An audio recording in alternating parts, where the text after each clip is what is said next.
I'm Paul Terry. I'm a senior designer for Black Diamond Equipment. I've been looking for a new type of software for a long time, and Fusion seemed like a little bit of a new idea in the way software was going to be built and used. One thing that's important to me is that any software plays well with other softwares. We're still going to have legacy parts that I'm building around, and so those are going to be in those other softwares, and we'll probably never take them out until they're refreshed. Fusion's really good with that. The translators in the cloud are really useful.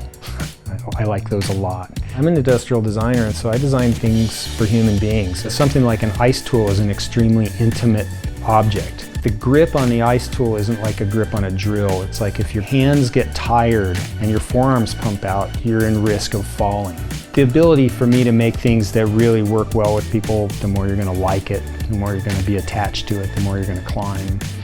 All those things are connected.